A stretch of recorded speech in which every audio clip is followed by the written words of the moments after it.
Okay, good morning, everybody. Today is June 11th, Thursday. We are holding our first Marketplace Advisory Committee meeting in an all virtual format.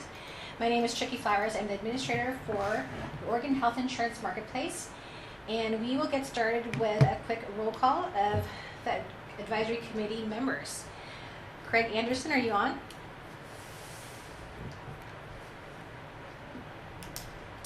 Shauna Butler? Yes, I'm here. Thank you. Dan Field?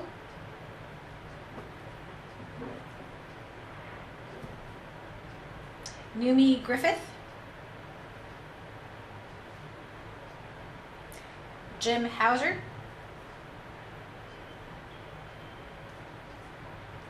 Sean McAnulty? Hello, hello. Hey, Sean. Ken Preventure? Hi, Chicky, I'm here. Good morning, Ken. Shannon Saldivar?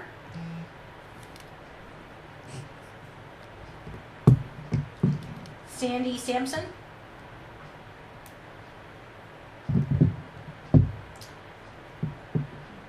Jen Wheelander?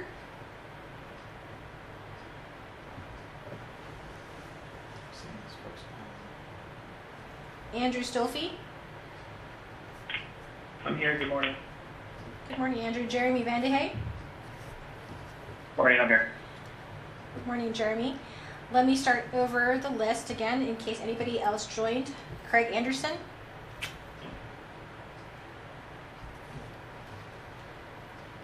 Dan Field?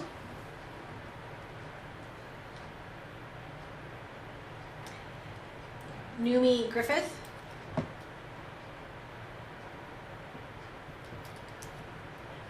Jim Hauser?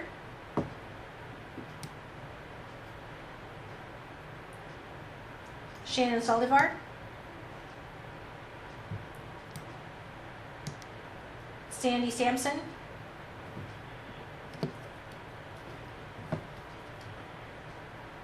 Jan Wheelander? I'm seeing on the participants list that Jim, Dan, and Jennifer are Okay. And Jim, Shannon, and Craig have responded in the chat box, and Jen. Okay. So Jen is on. Thank you, Ken. So if people have been doing like Zoom stuff, need to enable their microphones. I don't know if they're using speaker mic. okay, so it sounds like we do have, I'm looking at the chat, so it looks like everybody is in there. So we do have quorum. So thank you for your patience as we work through the different nuances of running a virtual meeting. If anybody's dialed in, maybe using a different number and hasn't and isn't able to speak or isn't able to be heard, *1 should unmute you if you're muted. Okay, so just to clarify that, if you are dialed in, please press *1. And if you are not speaking, if you can please mute your phones so that we can lessen the amount of feedback that we are starting to hear. Hi, Chicky. This is Craig Anderson. Can you hear me okay? Yes, we can. Hi, Craig.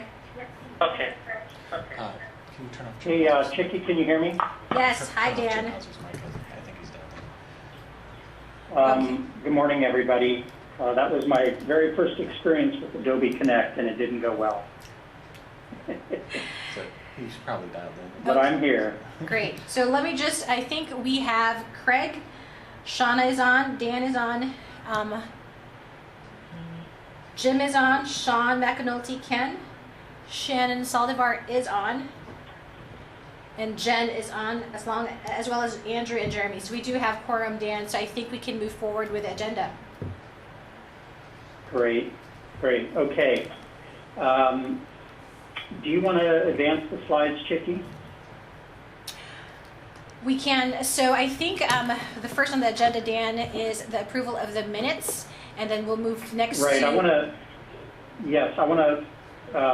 I want to look at the agenda with people, then we'll approve the minutes and we'll introduce Stephanie. But I'm looking at the screen. Are you able to move it to the next, to the agenda? So we do not have the agenda as part of the display. Oh, We just gotcha. have title No problem. pages. Thank you, Dan. Okay, so people, you should have the agenda in front of you. It came out with the meeting invite. Take a look at it. We have a really full agenda. We're going to try and move through in 2 hours, respect of people's time. So let's stay focused, and our commitment is we'll get you out at 1 o'clock. And we have a lot of ground to cover. So I want to just welcome everybody to our first virtual meeting, and we'll see how it goes from here. This may be our only virtual meeting if things go well. It may be the new normal if things don't. So let me start with the minutes and ask if people have any changes to the minutes.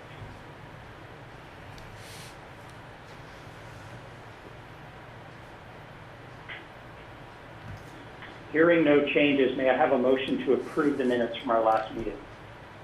I make the motion to approve. There's a motion to approve. Do we have a second? Second? And seconds it. All in favor, please say aye. Aye. Aye. Good. Anybody opposed to minute approval, please say no. All right.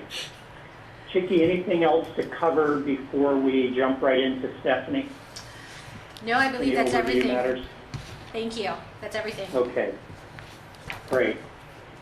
All right, let's, we have Stephanie Kennan from Washington DC on the line. Yes, you do. Okay. Stephanie, welcome. We're glad to have you on the line with us. We're meeting virtually. We're in the same boat you are. And I'm hearing some echo, so I'm going to go on mute. We'll ask you to dive right in. Okay.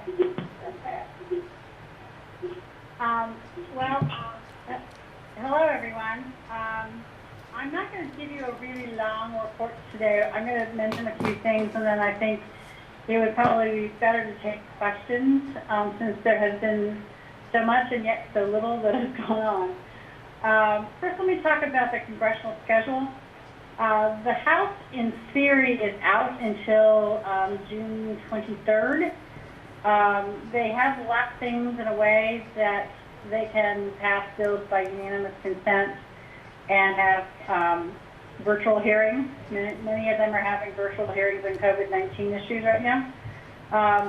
The Senate is in, and members are milling about trying to figure out what to do. They will be in until about the 4th of July, until we get the 4th of July recess. They'll be out for a week and then back. Then everybody's back at the end for the last couple of weeks of July.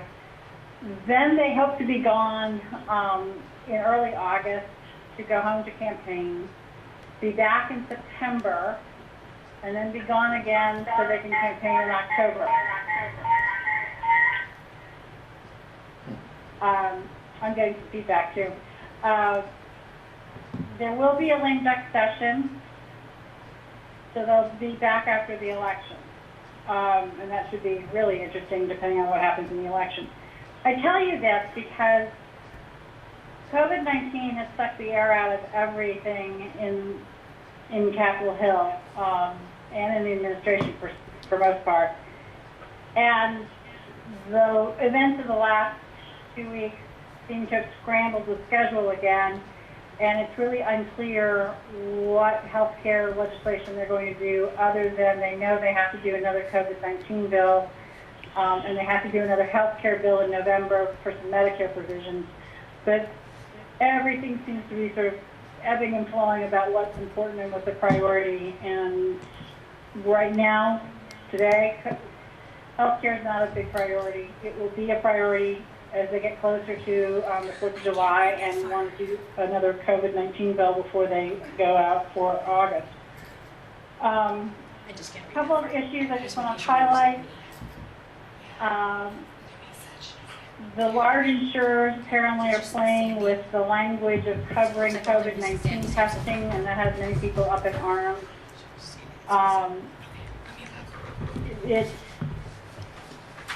each insurer seems to have a slightly different take on what and when things are supposed to be covered.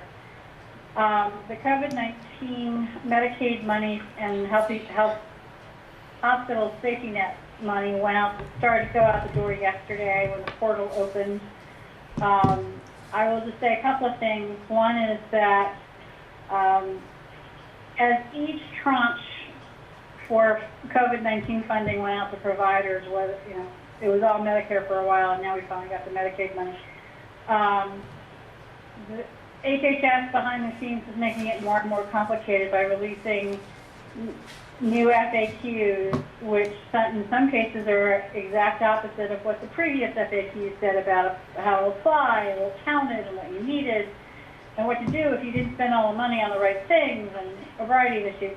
Well, the Medicaid FAQs are the same in terms of complexity and having to track every day what the FAQs are saying. So I think that some providers will be concerned, and I'm happy. There is a great deal of concern that the amount of money that has gone out will not be enough, or will be going out will not be enough. $10 billion is supposed to go to the safety net hospitals, and the rest is to go to the Medicaid providers. HHS estimates that it's 40% of the Medicaid providers will be getting money from this tranche. That works out to about $15,000 a provider. So let me just mention a couple of things about some changes, just to make you aware of them, and then talk about the HEROES Act and potential ACA changes. At the end of last year, the IRS said that they were going to permit companies to give employees money to buy insurance on the exchanges. Many companies haven't yet adopted that approach because they'd already finalized their health plans by the time the final IRS rule came out. And we have seen an uptick in employers providing money to their folks and saying, go get coverage in the exchange as a way of bypassing COBRA. A number of other folks are starting to watch this to see if COVID-19 has made COBRA essentially obsolete, and how this will impact exchanges. On COVID-19, as you know, the House and Senate have passed several bipartisan bills. Most of those bills were reached by negotiating with the Treasury Secretary, and the Republicans had some input, particularly the Senate Republicans. House Republicans kind of had to sit on the sidelines. Because that was mostly Pelosi and Schumer, Mnuchin, and McConnell. The HEROES Act, which the House put together and passed in May and promptly died in the Senate, was kind of a wish list of everything they wanted.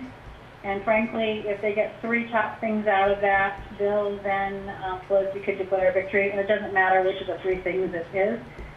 There's a lot of conversation continuing about how to provide assistance to state and local governments. But there's also a strong interest in trying to shore up some of the ACA issues that have come about. In the HEROES Act, the House was given the newly insured 100% for the premium for COBRA benefits. It established special enrollment periods for Medicare, Medicare Advantage, and the ACA exchanges, and it would have increased federal share of Medicaid expenditures over what had already been provided in previous legislation. Steny Hoyer, who's the number 2 Democrat in the House, made several pronouncements a couple of weeks ago that the House is going to do a bill to shore up the ACA and that they would do it by the 4th of July. That's not going to happen. They are collecting ideas. There's no paper floating around about an outline or anything. And there are some people who think that effort may just wait until the next COVID bill or in November. But there's a lot of discussion about that. In the courts on the ACA, as you probably know, the courts have ruled that the risk corridor case that the government does owe the money. There are a number of other cases still before the court system in a variety of different levels. We're watching them all, and it'll be interesting to see how that plays out because they too are meeting virtually. But with that, I'm going to stop and just let you ask questions because there is so much that I could spend time talking on, and it may not be what you need to know. So go ahead and please feel free to ask questions. Thank you, Stephanie. And let me ask Chicky, how would you like to do this? Do you want people to use the hand raise on the Adobe Connect website, or should we just type in? What do you think would be best, Chicky? So that's a great question, Dan. So I think if you are logged on through Adobe Connect, if you can type in the chat that you have a question, and if you're just on the phone, if you can just speak up, and we'll try to take a quick cue of who may have questions. Good. So if you So have, bear with us, Stephanie. That's okay. so for those who are just on the phone, if you have any questions, can you just speak up with your name, and we'll take a quick first come first served, and then we'll look at the chat box.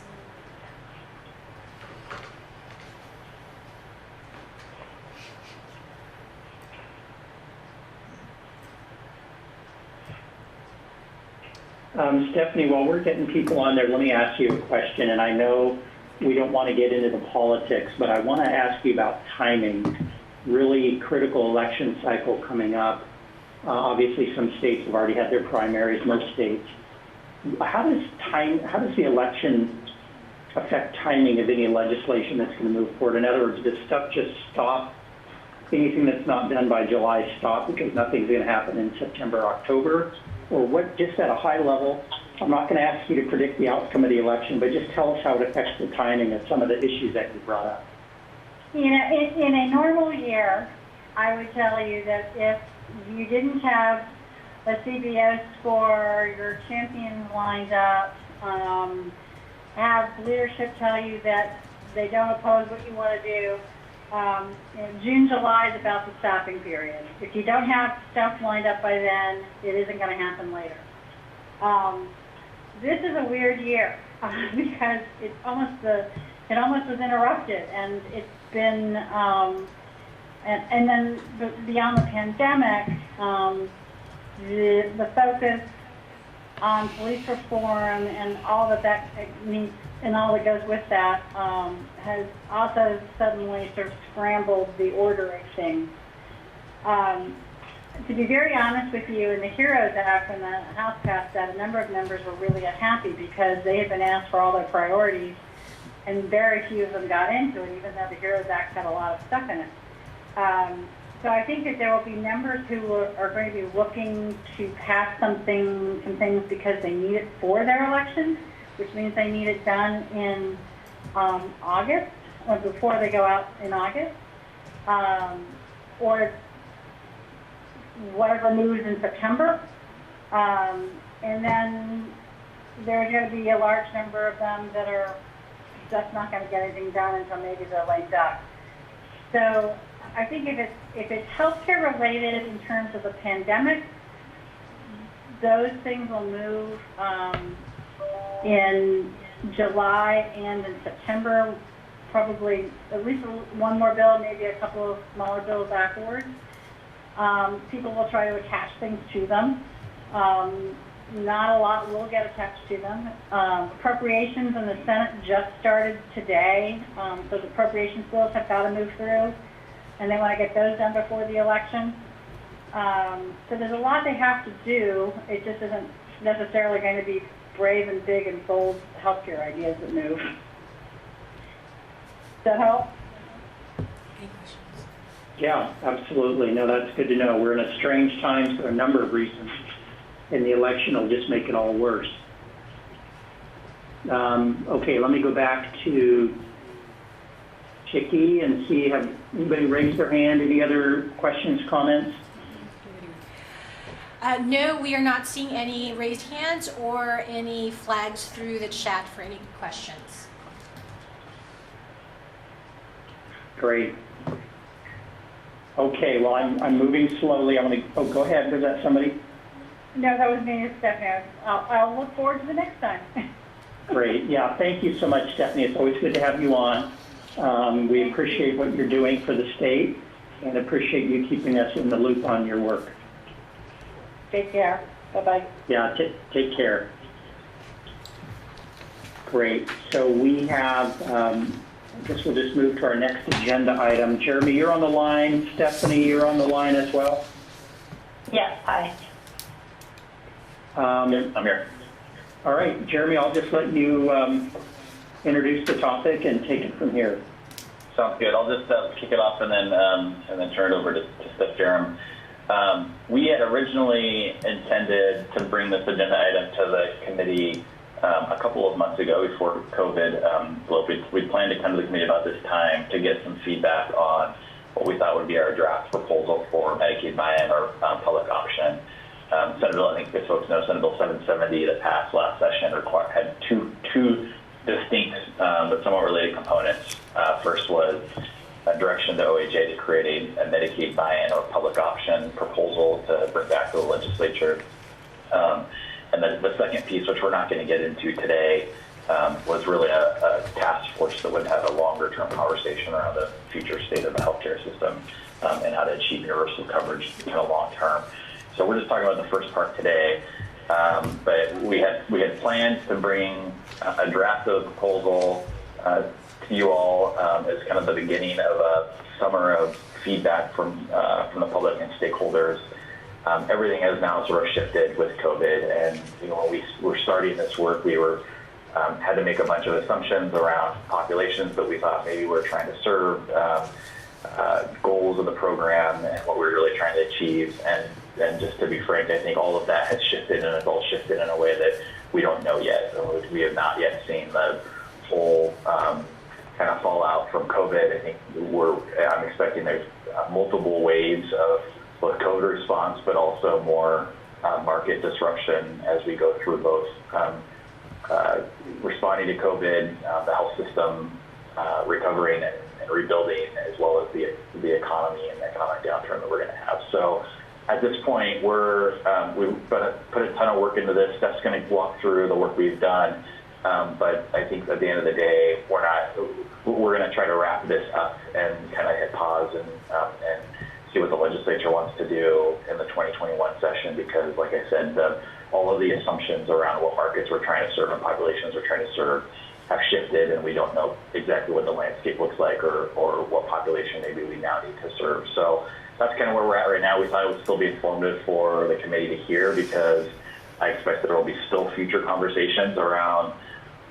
state programs that help expand coverage, and a lot of the elements of what we've had to consider in terms of the population and the risk and the benefits and how do you pay providers. All of those things still are considerations for any future proposals. I think it's very important for you all to hear. I think it's great for us to get some feedback right now, but just know that where we're at right now is that we don't think that the proposal that we can come up with right now is going to accurately reflect the need, because there's going to be still more shifts in the market. So with that, let me turn it over to Steph. Great, thank you, Jeremy. So I'm going to start by just doing a brief high-level grounding for everybody around some of this work and how the historical context, and then jump into what we saw in 770 and a little bit of an update on where we're actually at right now, given everything that Jeremy just said. So if we could go to the next slide.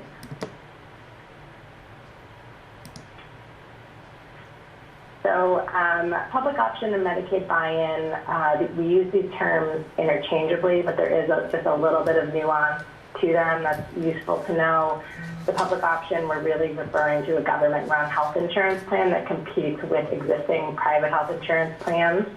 And there's lots of different ways that a public option plan could be implemented, as opposed to a Medicaid buy-in, which is a type of public option that allows people who are not otherwise eligible for Medicaid to then buy into the Medicaid health coverage. And in this type of a plan, people generally would pay a monthly premium to enroll in Medicaid. So those are the two terms. Yeah. Sorry, this is Dan. This may confuse some people who are familiar with the Washington Cascade Care, which is started life being called a public option, but I'm wondering if you could speak to that because it's not, my understanding is that the Washington plan is not truly a public option as you've defined it here. But that may be our closest point of comparison. You know, for people looking around trying to figure out what exactly is a public option versus Medicaid buy-in. So I am a little bit less familiar with Washington's plan. Tim Sweeney is our subject matter expert in this work, and he actually couldn't come here today for the presentation. So No worries. I apologize for that. No, not a problem. Let's keep moving, and I think we can circle back to Washington later, but your slide here is helpful in making, as you said, a nuance between Medicaid buy-in and a true public option, which is actually a health insurance plan run by the government rather than by a private insurer. But go ahead. Yeah. Yeah, and to your point, people do use these terms pretty interchangeably, and we actually even find ourselves doing that. And so it's not something that I think we need to, draw lines in the sand over right now. But as we move forward, those are the types of things that we would need to come to consensus on in terms of how you would actually reference different options. Next slide.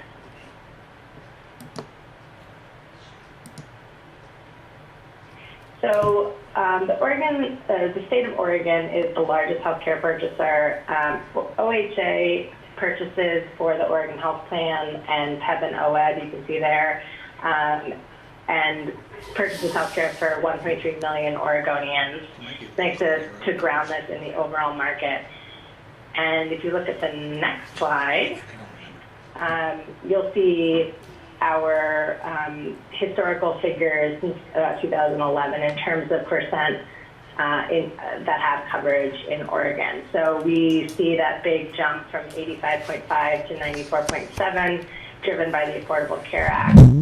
But since that jump, we've kind of seen it stalling out around that level, leaving us with about 6% uninsured in Oregon.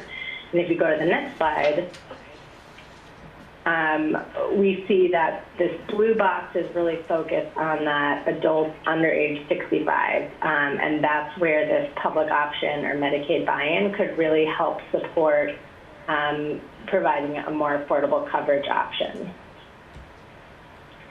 That's a little bit of the history, and now moving on to Senate Bill 770 and what it does. If you go to the next slide, as Jeremy mentioned, there's this broad and narrow focus. And also, I've noticed that on the top of this bar chart, the uninsured and Medicare should be swapped. So uninsured is 6%, Medicare is 15%. A little issue on the slide there. But the public option Medicaid buy-in is focused really on the 11% in the individual market or the uninsured. So that is this narrow focus that we've been focusing on and thinking about.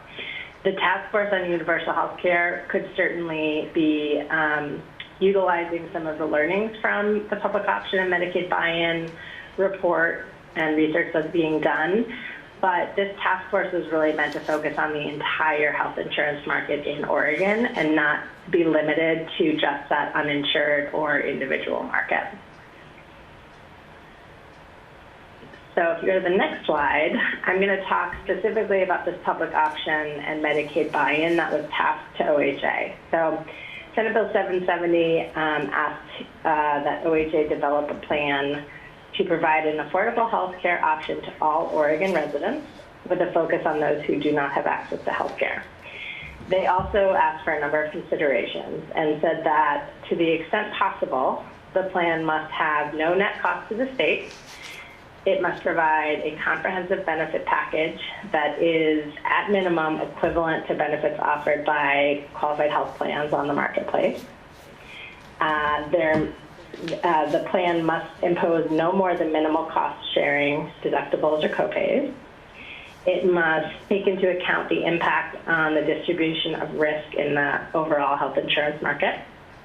It must encourage the utilization of premium tax credits available under federal law.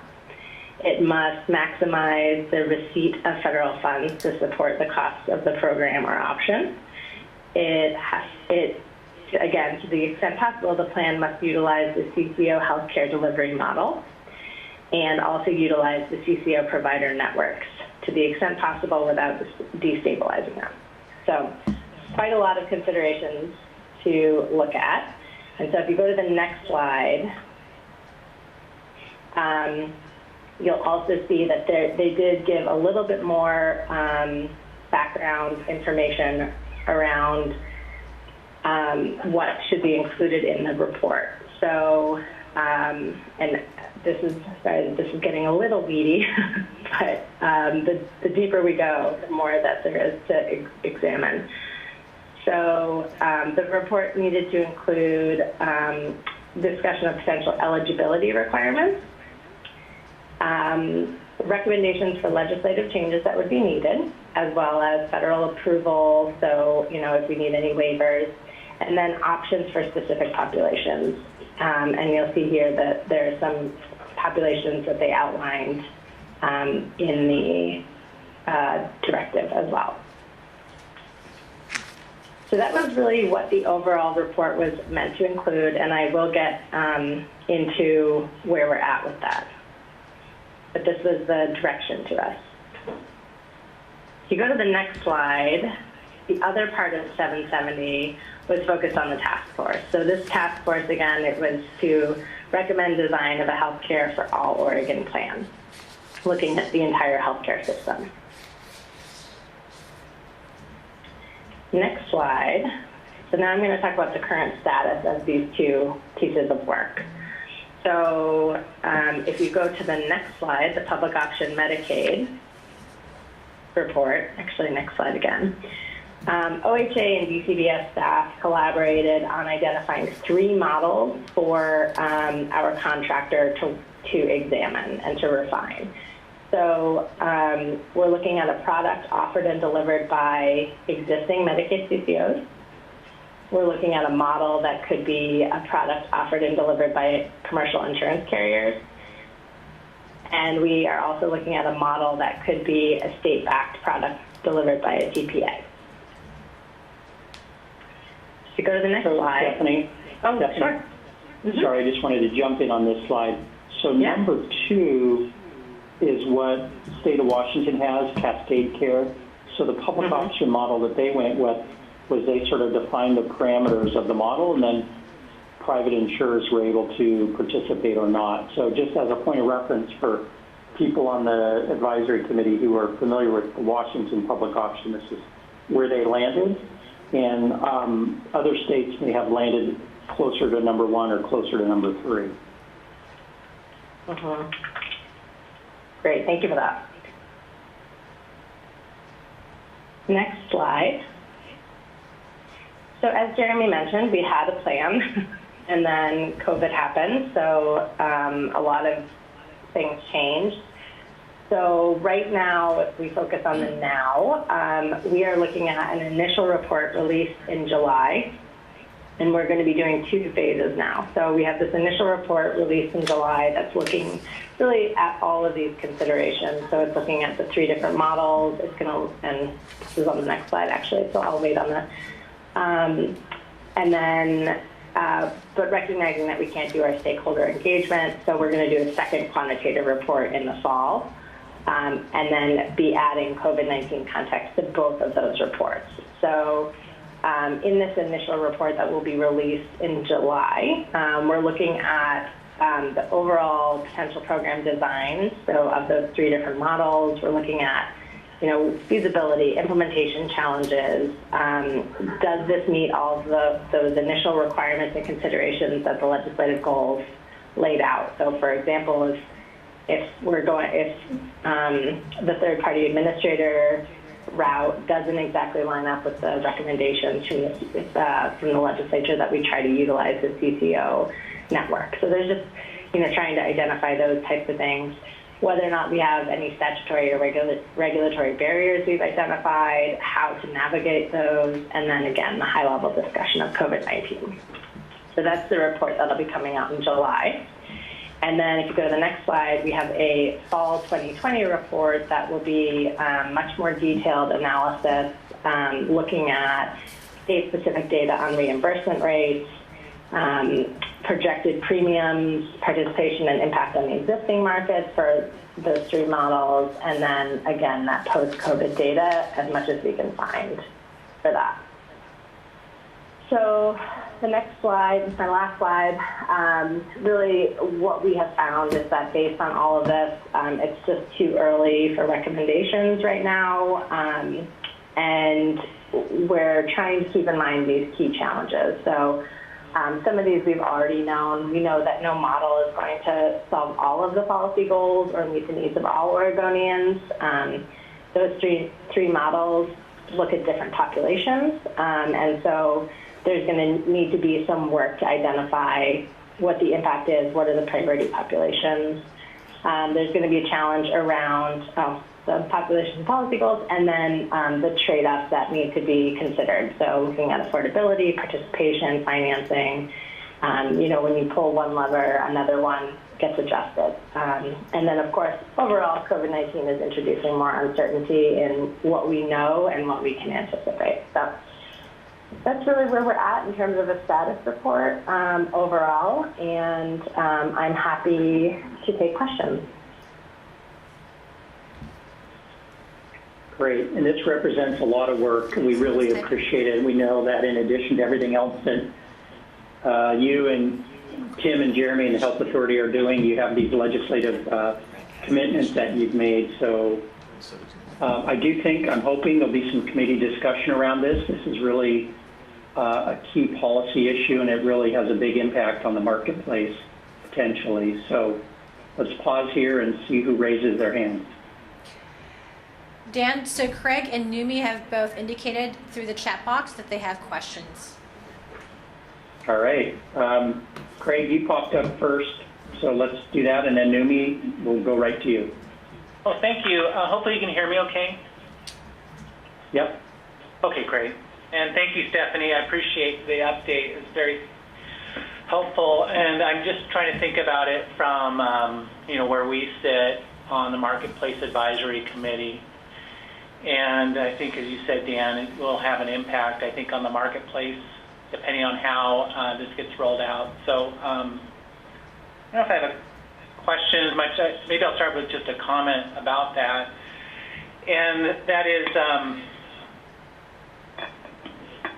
there may be a natural rate of uninsured. And so my analogy would be, for example, the economy, there's a natural unemployment rate that exists because just of factors. You never get to 100% employment, for example, in the economy. And I wonder about that for insurance, the way our market works too, because we have people who qualify for Medicaid and qualify for subsidies through the exchange, but they still don't act on that. And I think it's, the work that the Marketplace Advisory or the Marketplace does is try to reach out to people and make sure they know that. So I think it's just something that we can offer some new options out there, but it doesn't necessarily mean people will act on it. So that's maybe just a comment. But to my next point, I think, is just, it sounds like we're headed more down the path of the public option as opposed to a Medicaid buy-in. And if I'm not accurate about that, please let me know. And as I said, I think we just need to be careful how that's introduced, on how that might be disruptive to the existing marketplace. The last couple of years, even though the market has shrunk some, the individual market, the rate increases have been low. I think it was 2.5%, 1.5% last year, and then I think the filings came in at 2.5% this year. So I think the marketplace is functioning pretty well. So I think we just need to be careful that it's not disruptive when something gets introduced. And then I think, obviously, we've had this ongoing technology discussion, and I think whatever options we come up with can be somewhat limited depending on just the technology we're using. So I think there's a connection between this discussion and our ongoing technology discussion. And then I think just maybe the last comment I'd make is, Dan, I think you did a nice job of pointing out how Washington's approached it with their Cascade plan, which is using private insurers to offer a public option. And I think the reason they did that was to ensure that they're getting that they're qualified health plans and they're offered through the marketplace, and they do qualify for advanced premium tax credits. But they did something as well, which is set a target for reimbursement. I think it's 160% of Medicare was a target for reimbursement rates for whatever public option plan that they would have. So I think that's maybe part of the work you're doing as well. So I don't know if there was a question in there, just some comments, but any reaction to what I've said? Anything resonate with the work that you've been doing? Yeah, I think, thank you for those. Those are great comments. And I think you've highlighted a lot of the questions and discussions we've been having. I would say that we really are still open at this stage, that the first report is just giving us a sense of the total environment and the picture of these different models. So I wouldn't say that there's one that we're leaning down one path or another quite yet. And it'll be more informed by the quantitative report that we get in the fall. But in terms of going back to your first point around the natural uninsurance rate, really interesting. I skipped it, but on slide 9, the options for specific populations is one that helps to narrow down who we might be talking about receiving or choosing to get coverage through this option. And it looks like it's a little cut off there, but some options that we are thinking about would be residents with income 4 to 6 times the federal poverty level who can't afford insurance, so kind of in that upper range above Medicaid, but still can't afford insurance. Residents who cycle through Medicaid and employer coverage, and then I think that section on other groups that face significant barriers to accessing health care, that is where we start to see some of the people who may have challenges, who may be eligible for some of these, but remain uninsured for specific reasons. So there are options within each of these, and depending on what leadership and what our stakeholders say about some of these different priority populations, you could go a different paths. Yeah, no, that's well said, and I think you're right to focus on particular populations and still have barriers. So I think that's good. Mm-hmm. Thank you. Mm-hmm.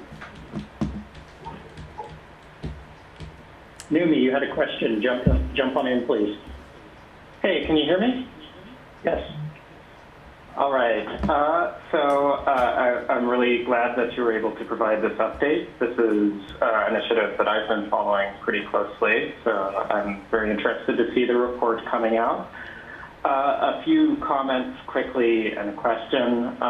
One is that it seems like the population that could benefit from this is actually expanded, since people losing employer-sponsored insurance have often been moving towards the marketplace as providing their opportunities. So it seems to me that this is actually a better time to be exploring expanding options for people on the market.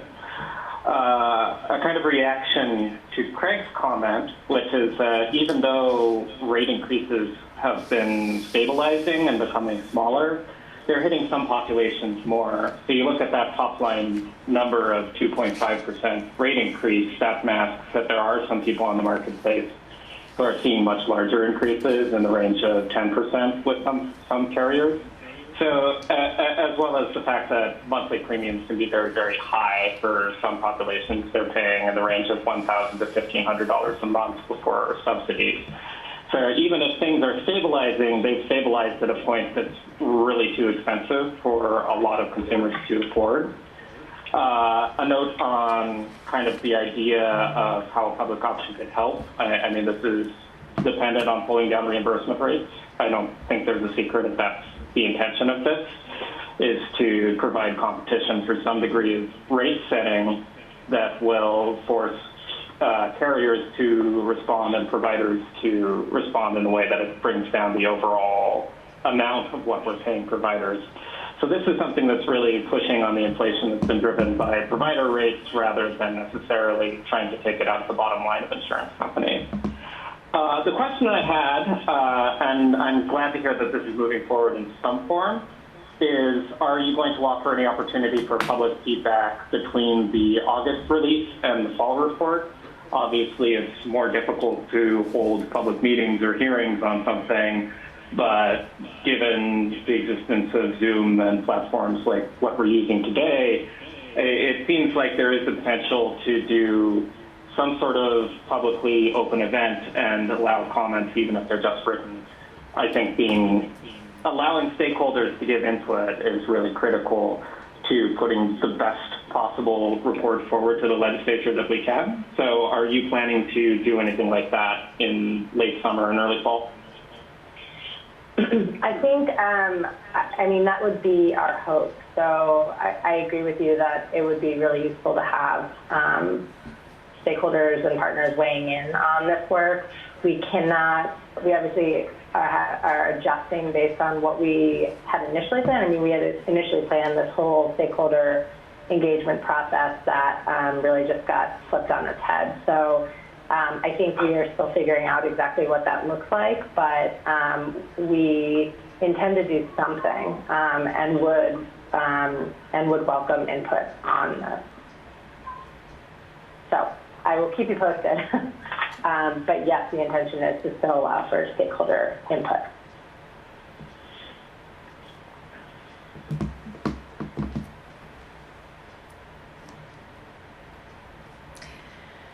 Thank you, Stephanie and Numi. So far, those were the only two flags for questions or comments in the chat box. Does anybody on the phone wish to have any questions or comments to put on the record?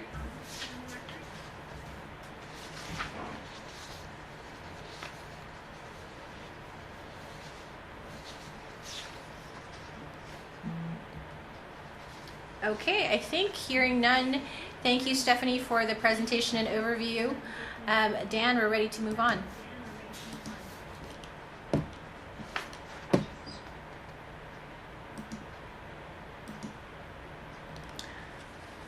Okay, and it sounds like maybe we lost Dan for a few minutes.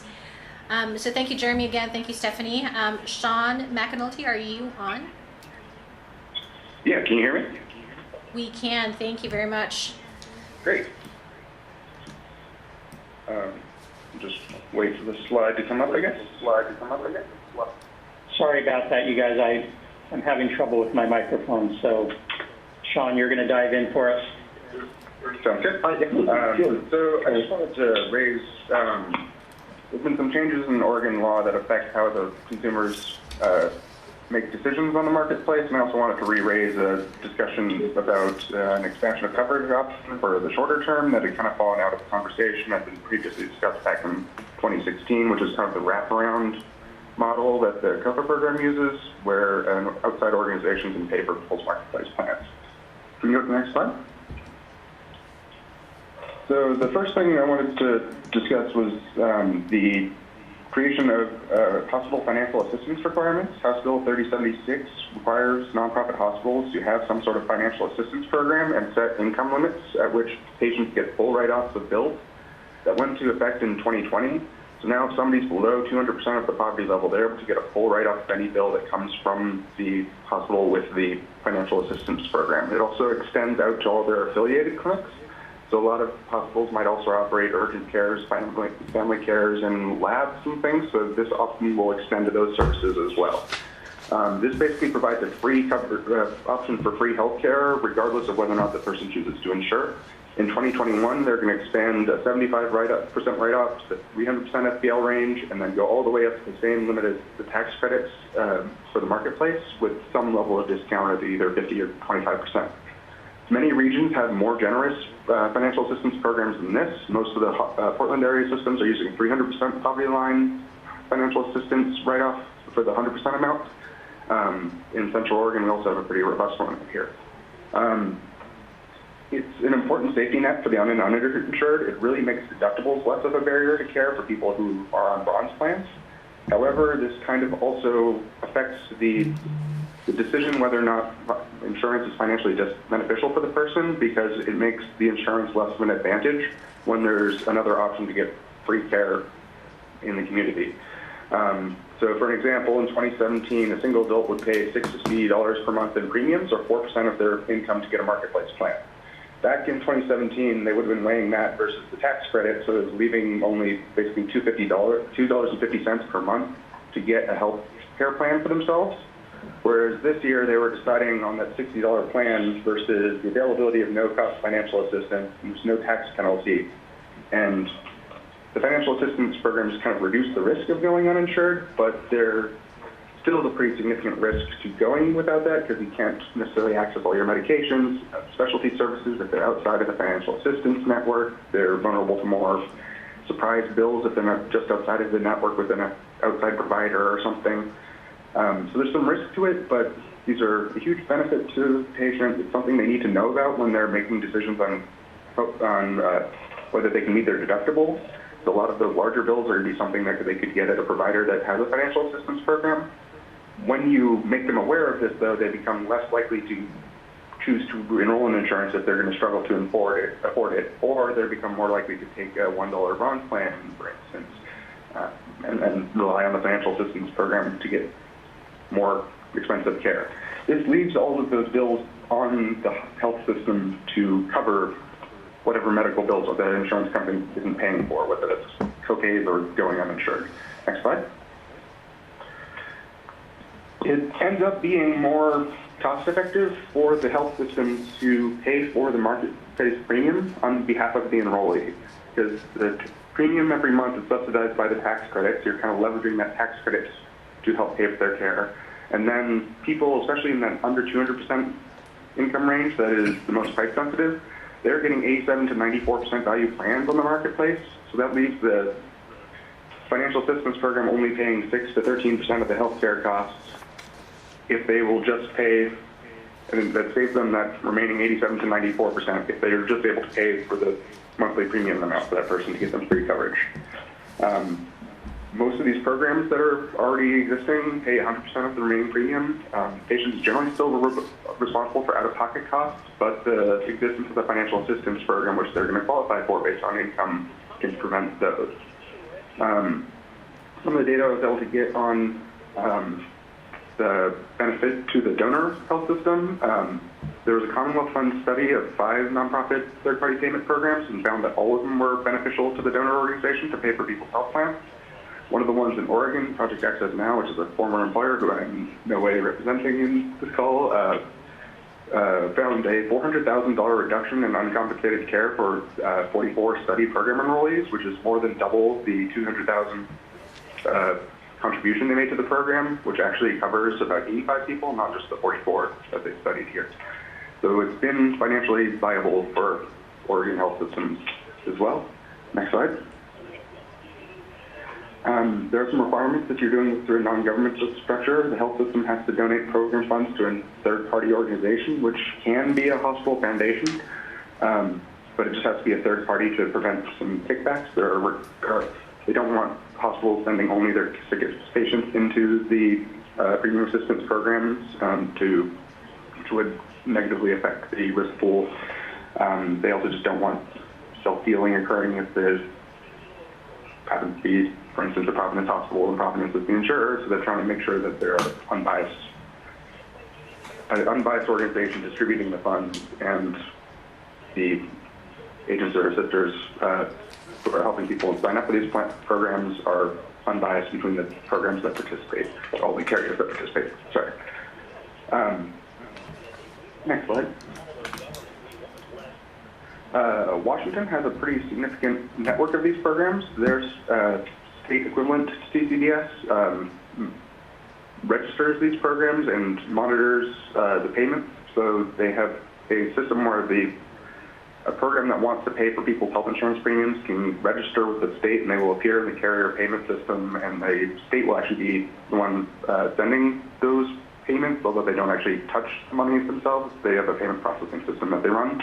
So it provides some legitimacy to their programs. It's got 18 programs in the state that pay for 3,300 marketplace enrollees at a total of $464,000 in premiums paid per month.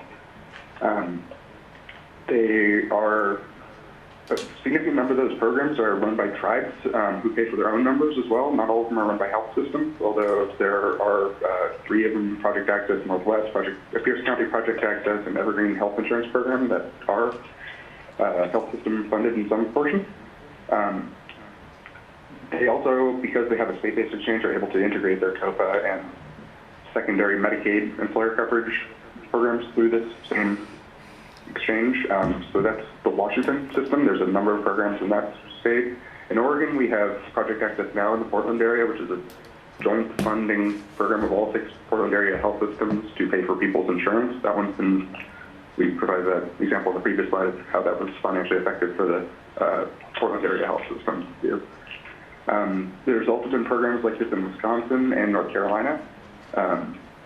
The Wisconsin program did find that when some of their members had to go from a $0 premium to a $70 premium per month, 41% of people discontinued coverage within that 0 to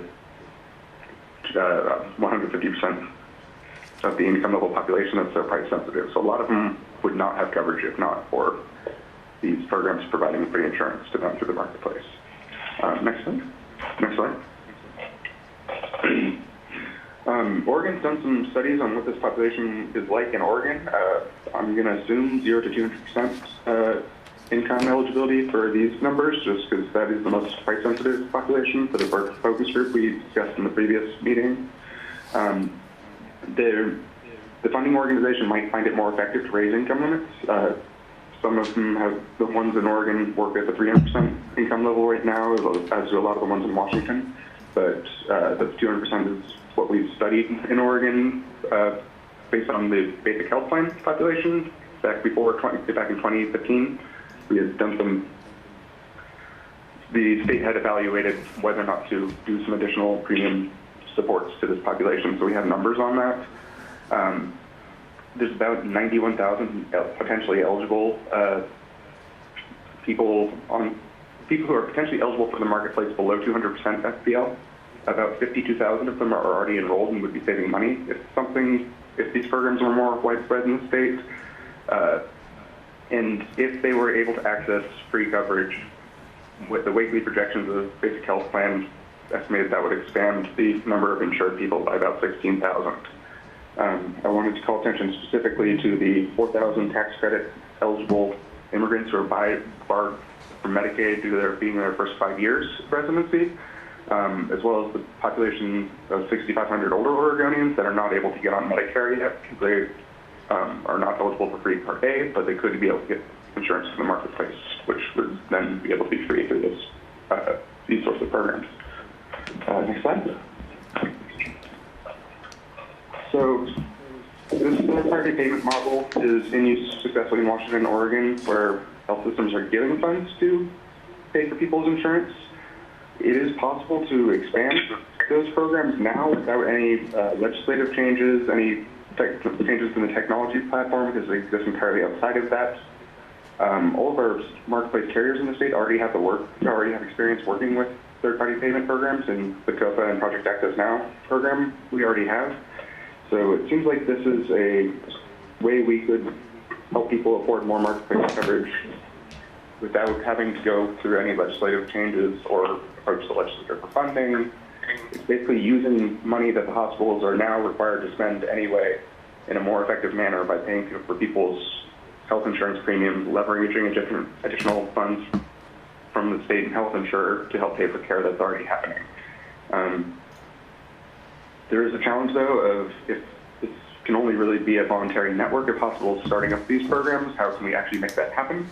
But I wanted to raise it as an idea. I don't know if there's a way that DCBS might be able to help encourage the growth of these programs. Washington's marketplace kind of they play a convener role between all the different carriers and funders and programs and help support the tribal programs and things. I don't know if there's a way for DCBS to take some role encouraging those without legislative changes, but I kind of wanted to introduce the possibility of using possible financial assistance and thinking of that as a funding source to help people afford marketplace care and or marketplace plans, and then save the hospitals money in the process, since they're going to be encountering a budget crunch themselves.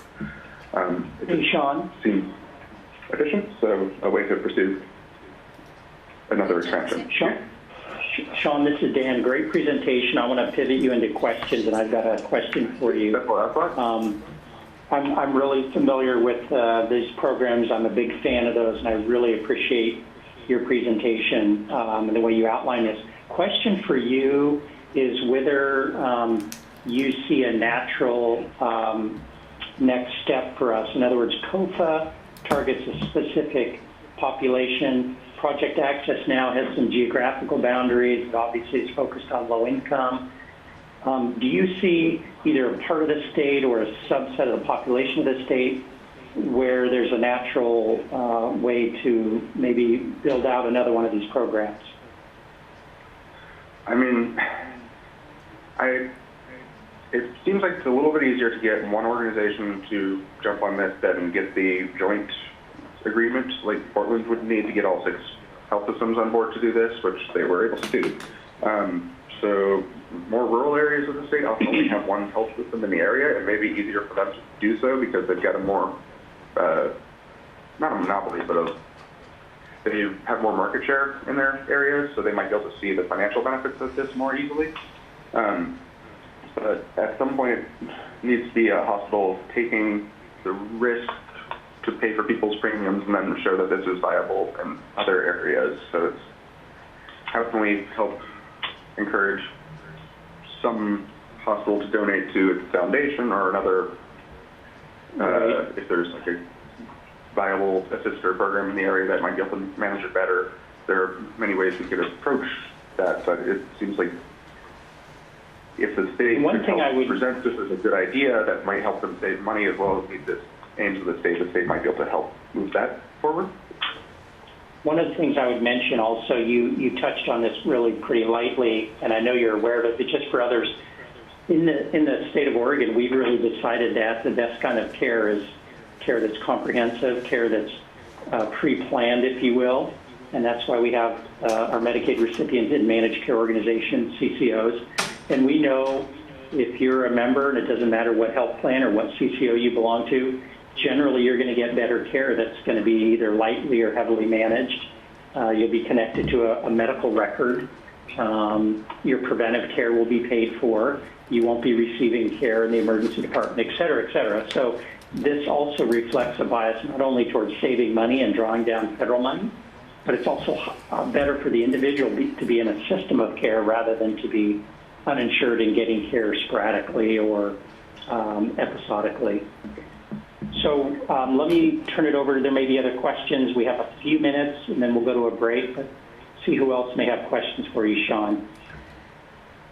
Dan, this is... Ken might have a comment? Yes, Ken does have a comment.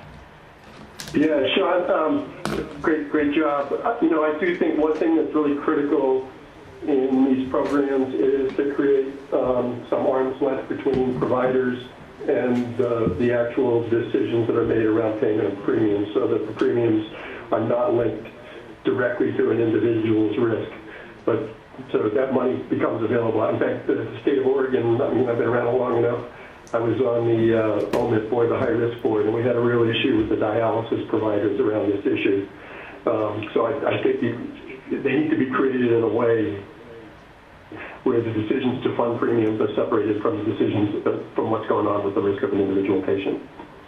Right. Dialysis clinics specifically have been banned from paying premiums on behalf of people for that reason. And then the third-party organization requirement is intended to address that at least. There's some clarity as to how far away you need to be from that organization, but the intent is that once you set the eligibility requirements, you have to be able to allow the general public onto it if they meet those requirements. That way the hospital isn't only steering its sickest patients into the market. Yeah, and Ken, good point. We, in Portland, we solved that by having all the hospital systems participate. So we may see somebody in a Kaiser emergency room send them to Project Access Now, they may select MODA as their insurance, and we'll never see them again, whether they're healthy or sick. And the point is, we're not just feathering our own nest by trying to get insurance for the people we're caring for. It's a community solution, so there is that level of separation that you're referring to. Because even in that situation, theoretically, that person's receiving care for the entire time, actually receives primary care, and then if they ever do end up back in a cancer facility, they have less aggrieved health problems, and it reduces their lifetime cost for everyone in that service area. So now that everyone's required to, all the health systems are required to provide community benefit, this is a way to use those funds more effectively and benefit the patient more. So it seems a worthy thing to investigate, since we can do it in a shorter term than many of the Medicaid buy-in options, or regardless of what happens in November. It just seems something to introduce into the conversation as a way we can do something good. So Sean, you're going to participate in the community benefit, the hospital community benefit rulemaking, because they're going to decide, what counts and what doesn't. So this would be a good place to have this conversation and get some visibility for third-party payment programs. If you have any contacts, you can send me along to pursue that. That'd be great. Yeah, glad to do that. I just wanted to go on record. I'm getting a text from Chicky. She's trying to get rid of our break. So if anybody has to go to the bathroom, Chicky. Thanks, Dan. People, I know, I threw you under the bus. Sorry. Thank you, Sean. Are there other questions for Sean before we vote on whether or not to take a break? So Dan, Jim Hauser Jim Hauser does have his his virtual hand up. Go for it, Jim. I see that now, yeah.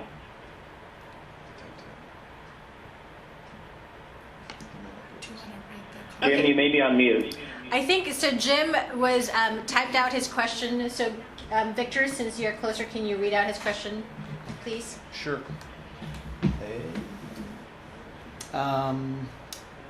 He has a comment that there is considerable evidence that due to COVID, whatever economy does return will be greatly diminished over what we are used to.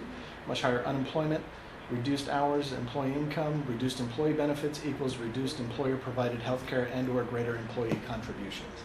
I would anticipate a much greater need for publicly supported health care coverage.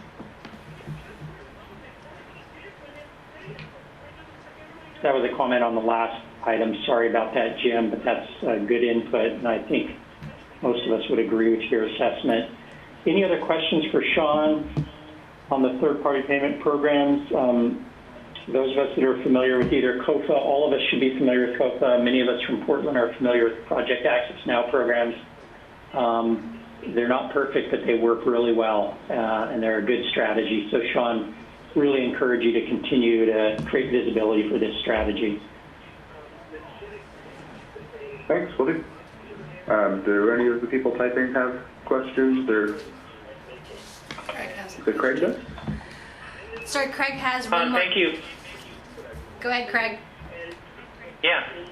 You can hear me okay? We can, yes. Yeah.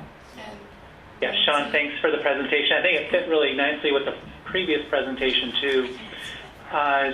So I think the way these programs work, people still need to purchase their coverage during open enrollment or when they have a qualifying event. So is it possible to get something in place for this coming open enrollment, given just the timing? It would be a challenge to do it in time. Theoretically possible, but if I were trying to set one up myself or something, I'd probably target the next season, because you need to have the payment infrastructure all ready to go. And if you're dropping people off of coverage, that's going to look you're going to lose faith in that program pretty quickly if it's going awry for people. So I want to make sure it got set up correctly. I think we're a little bit too late into planning for this open enrollment to get one started this plan year. But definitely for the next one, although I wouldn't say it's entirely out of the question, but it would be a huge lift to do it this plan year. All right, thanks. We have a question from a guest, Lindsay Shirahama. Are you able to chime in here? Absolutely.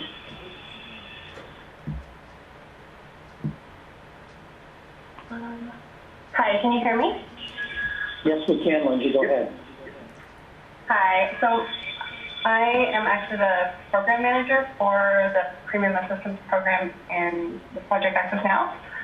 And Excellent. I just want to echo what, thank you. I'm really glad that Sean invited me. I've really enjoyed listening to all these presentations today.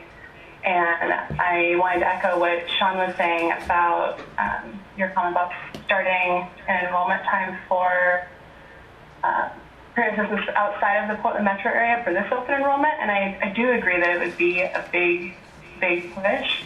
However, we do have the infrastructure set up to be able to enroll people and make premium payments for whichever areas. I think that for me and with Project Access Now, we would love to be able to grow the program and extend the resources that we have already in place for people outside the Portland metro area. We just need a hospital buy-in or funding outside of the area. And then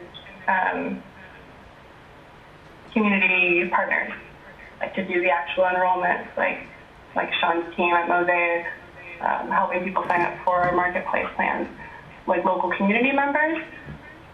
And I mean, in addition to that, then we could pretty comfortably, I believe we could pretty comfortably set up the payment in a central spot with that. So it sounds like you're saying Project Access might be able to do some payment coordination, and if you had funds from the local health system and local enrollers on the ground, essentially? Yeah, that's exactly it, Sean. Mm-hmm. Yeah, I'd love to dig into that conversation more if that's something that I could help out with. Good, thank you, Lindsay. I do have to move us on. Unfortunately, we could keep going on this. It's a great topic, and Sean's done some good work, and I appreciate the extra commentary. Thank you. Yeah, you bet. So let's keep moving. What we're going to do is we're going to just ask people, everybody double check. We're still getting an echo, so please double check you're on mute. And especially if you take your personal break, make sure you're on mute. We don't want to be like the Supreme Court where the first time they did virtual oral arguments, there was the sound of a toilet flush about halfway through one of the opening statements. Yeah, just move on So to the next slide. we're hoping to avoid that on a marketplace call.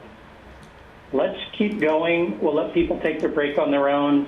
We'll move into open enrollment data in target counties. Cable, are you online with us and able to go to that next presentation? I am ready to go. Great. Recognizing we're a little behind, I'm going to try to go through as quick as possible. So if anybody has any questions, just flag it or jump in and let me know. Otherwise, I'm just going to kind of give you some brief overviews of open enrollment data that's finally released from CMS, and then I'll transition into some target areas that we're focusing on for next open enrollment, and a couple brief notes about some SEPs, special enrollment periods. So first, 2020 open enrollment plan selections, as you can see, down a little bit from the previous year, although not so great that it's of any concern, I don't think. Too many factors to go into that. Auto re-enrollment, we're up 10% from the previous year, which is good. That means folks are comfortable with the plans they were in from the previous year, didn't feel that they needed to make any changes, and just let it roll right into the next one for them. So that's a positive number to see. New consumers down again. It's hard to really tell what factors into that. There could be that just so many more people are getting jobs through their employers that they don't need to use us. Fewer people lost jobs that had insurance for them. There's all kinds of factors that can go into that. So again, not a terribly frightening number to see. Next slide. Returning consumers with an active plan selection. These are folks who were enrolled through the entire year and decided to at least go in and make an action. This doesn't necessarily mean they switch their plan, But what it does mean is they went through the whole process and either switched their plan or selected the same plan that they were in after reviewing other plans. So that's a little different than those auto re-enrollments where they take almost no action. These are folks that did at least go through, decided the plan that they were in was wrong for them or was right for them. 104,099 plan selections with APTC, which is roughly 74%. That's been right in line with what most years have been for us. That's about the share of folks who select plans and have a advanced premium tax credit to go along with it. Plan selections with CSR, cost sharing reductions, that number again is in line percentage-wise with what we've seen in previous years. Bronze, gold, silver plan selections. This year we saw an increase in gold and bronze plan selections and a decrease in silver plan selections. That was significantly or statistically significant enough to say that there was something caused that, and that may have been that folks who were in those cost sharing reduction plans didn't find them as valuable as they had found them previously, so they either moved to a plan that had a better monthly premium, a bronze plan that was more affordable for them, seeing as that they didn't use their cost sharing reduction plans as much, or they may have been in that very small amount of cost sharing reductions, so a plan that isn't that much richer in out-of-pocket benefits than the normal silver plan, and maybe they had a condition that was costing them more money than they anticipated, so they may have selected a gold plan that fit more in line with what their conditions may have been. Next slide. Average premium for all marketplace plans. This is every plan that was selected, $5.58 per month. I believe off the top of my head that was within $2 of what it was last year. So again, folks selecting those plans are kind of sticking to that same budget. APTC, $456 per month. Again, very close to what it was in previous years. And average premium after APTC for those receiving APTs is $137 a month, and that is again within a couple dollars of what it was last year.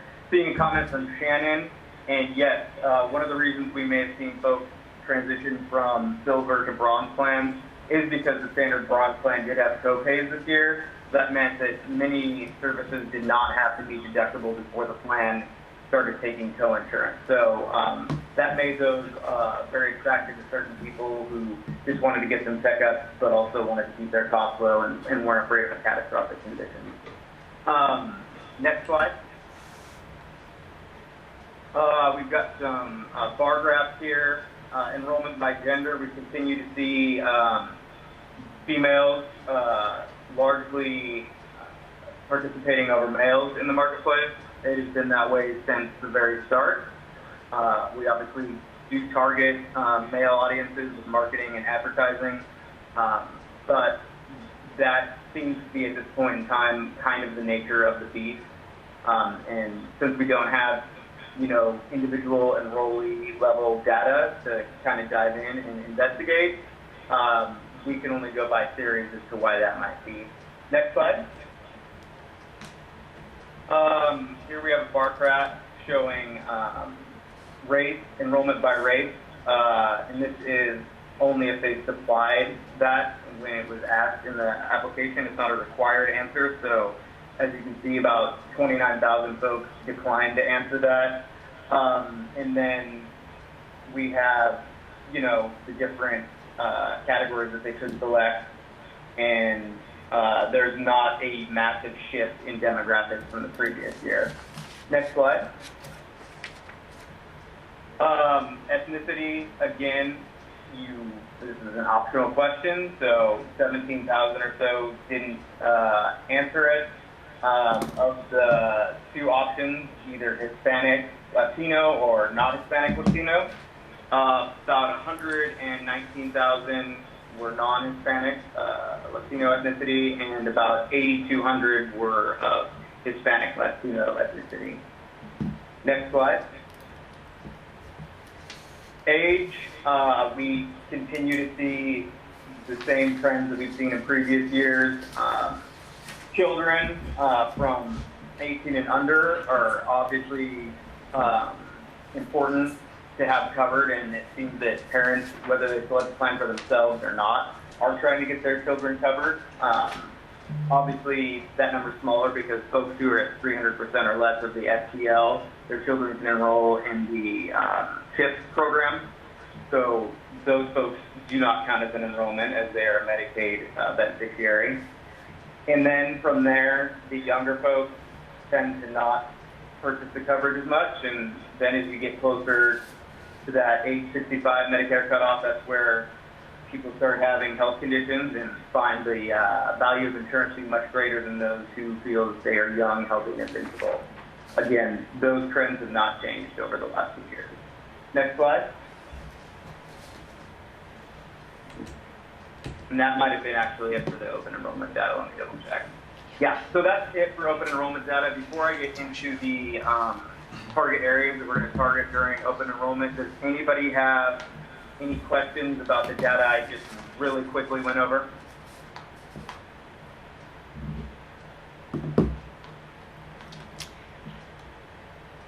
Fantastic. Controller, would you please load the target demographic, or the target Kuma and County slide deck? So Cable, I don't see any additional slides for the target slide deck. So I think if we can hold off on that and then we'll address that in the October meeting. I think I'm not seeing the target slide deck, so if that's okay with everybody, we'll address that at our next meeting.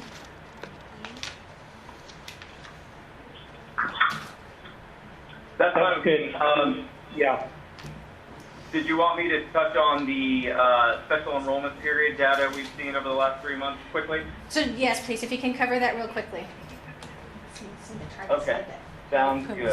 So we get some limited data from CMS on a monthly basis.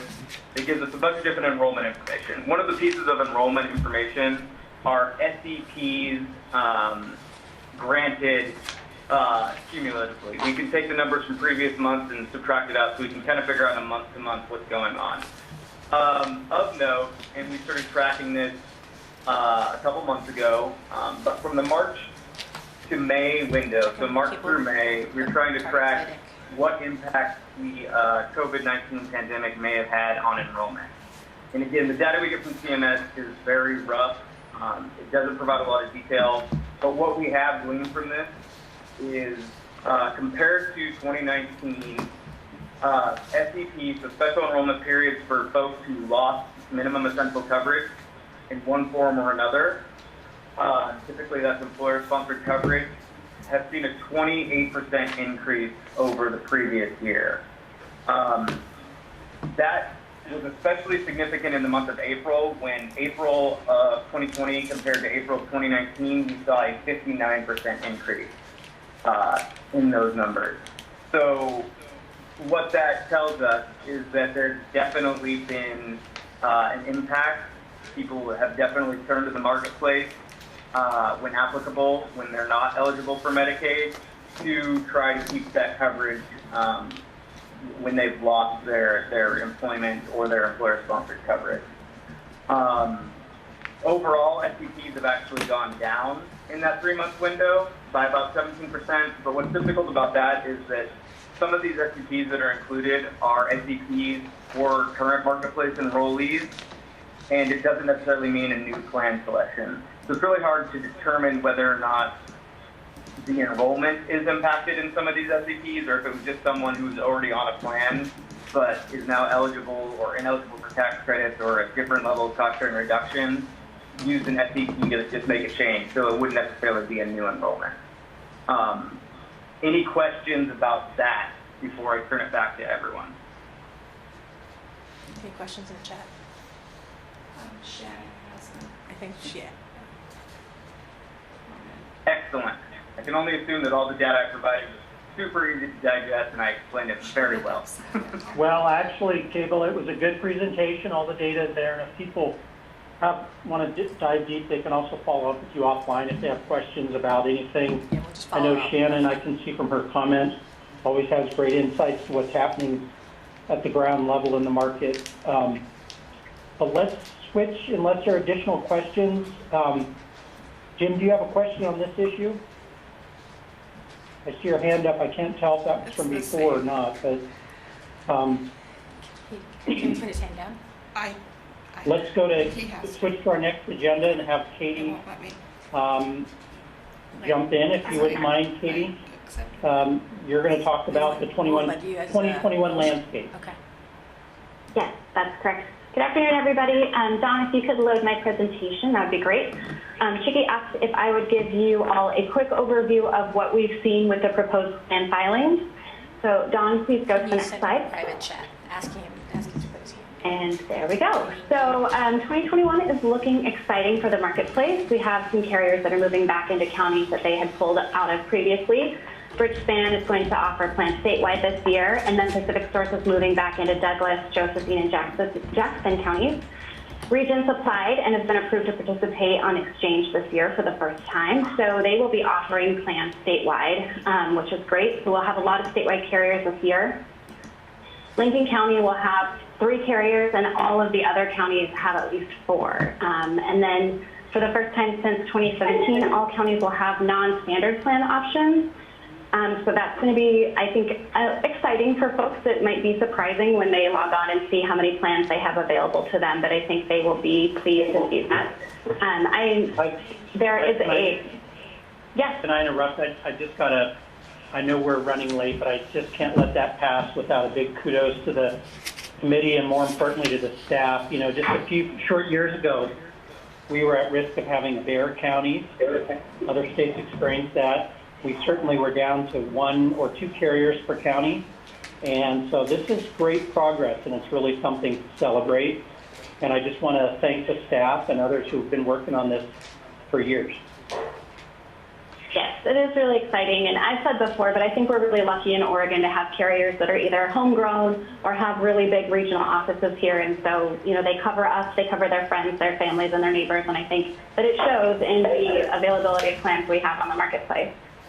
In your packet, there is a long chart that shows which carriers are in every single county and how many plans they're offering. I'm not going to go over it here because it takes a long time, but if you'd like to peruse that at your option, you certainly can.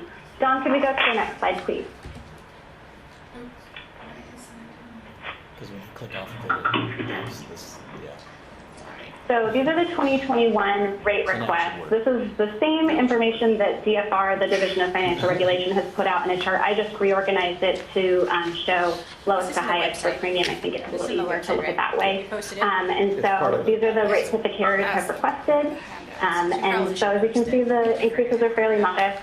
We even have a decrease in one, so it's looking pretty good for 2021. Dawn, if you go to the next slide, please. So this is the rate review timeline. So again, the rates are reviewed by DFR. That's their purview, and they are the entity that reviews the rates. So the rates are filed May 18th.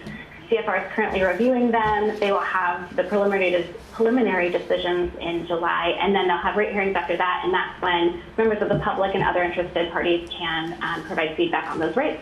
And then the final decisions will be announced in August in time for us to get those plans loaded into healthcare.gov. Next slide, please.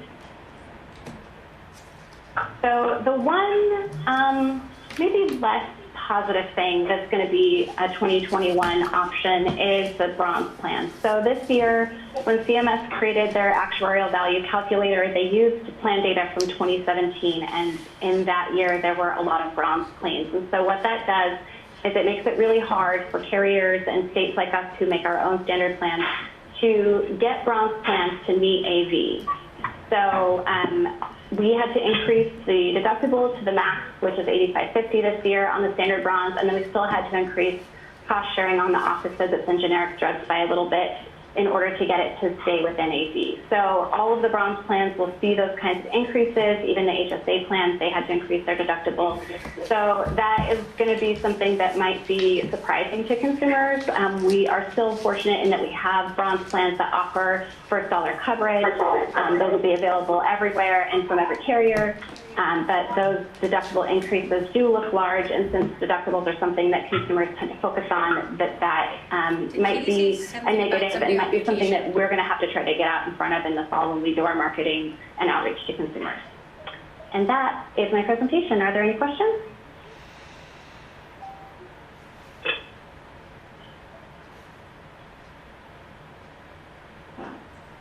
Appreciate Okay, that, then, Katie. you know where to find me. We do know where to find you. We always appreciate the good news. And I think the marketplace is looking very good for next year. It'll be ironic because if you link it to the earlier discussion we had with Jeremy and Stephanie, you know, even as the marketplace is stabilizing, we're thinking about other changes to the state strategy for healthcare coverage. So we're in interesting times, and it's going to get even more interesting in 2021. Okay, let's pivot to Victor to talk about other state-based marketplace transitions. Hi, everyone. Just getting that slide deck loaded up. It is good to hear everybody's voices.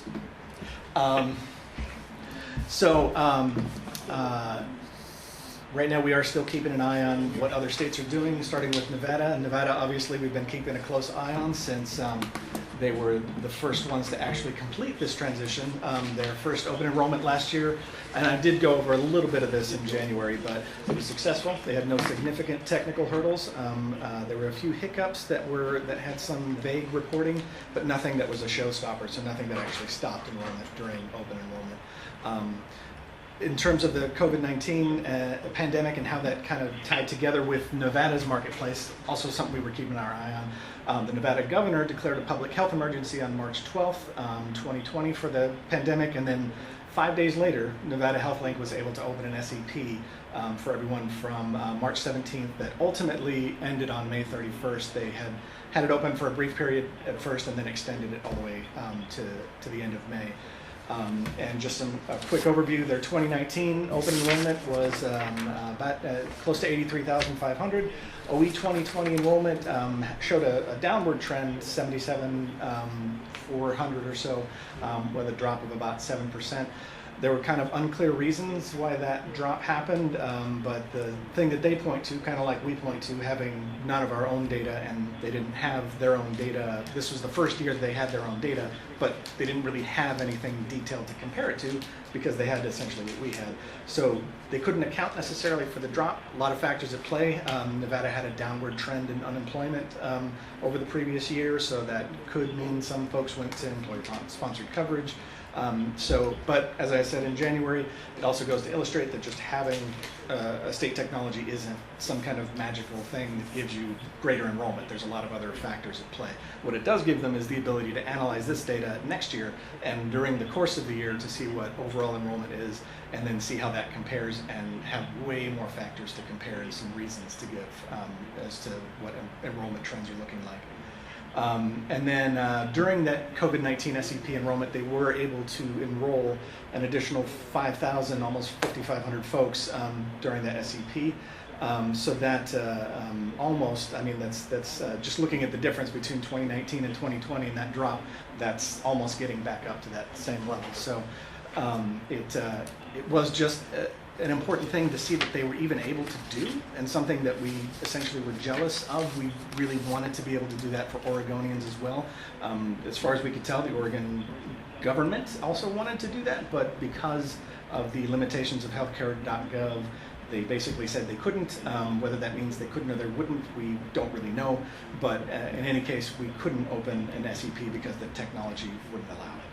Even though we technically have the authority to, we didn't have the means. So moving on to the next slide. All of the other states really that are transitioning right now, New Mexico had already selected a vendor. They were kind of just behind Nevada in terms of timelines and opted to take their time. So they're actually going to have a launch target for 2021, November of 2021. Don't have a lot of details on that still.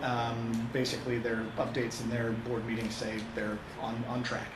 And then going on to Pennsylvania, New Jersey, they've essentially now leapfrogged New Mexico in terms of timelines. They most recently just passed legislation last year. Pennsylvania selected a 7-year contract and Consumer Assistance Center with a vendor. They have a launch target of this year in November, which is anybody we ask, that's kind of insane, but it is still on track, and that's what they're shooting for. So they're an SBM FP for this year, and then plan to be a full SBM in 2021. In terms of crazy timelines, we also have New Jersey. They essentially did the same thing as Pennsylvania along pretty similar timelines. They announced their vendor selections just in January, and again, also an anticipated launch of fall this year for open enrollment for 2021. They did get separate contracts for their state technology and for their Consumer Assistance Center. It's something a state might opt to do if they had plans to possibly either merge their Medicare and marketplace kind of efforts in terms of call center, or if they planned on essentially getting their own instead of renting it for the foreseeable future. So there could be a lot of reasons there, but they didn't state what they were. Virginia has actually passed bills just in April for a full SBM switch.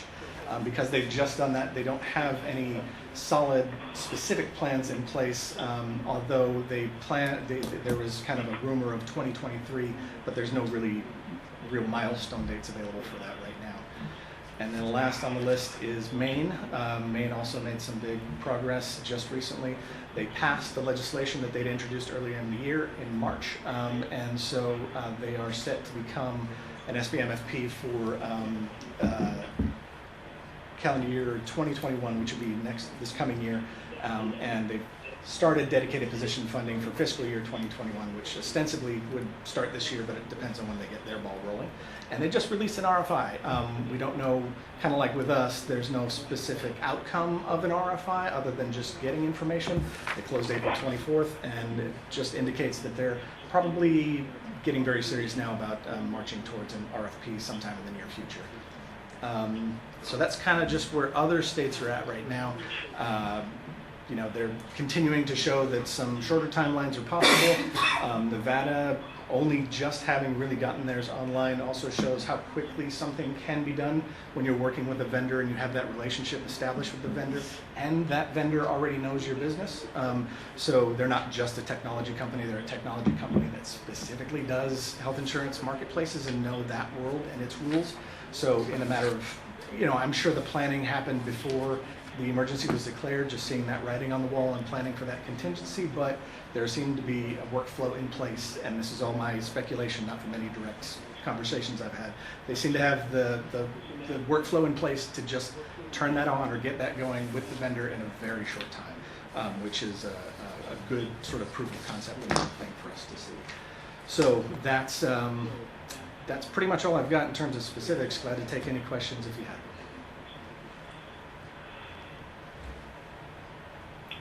While people are thinking up their questions, I want to thank Victor. I think looking back over the last couple of years, Victor's really stepped forward to become our staff point person on tracking other states.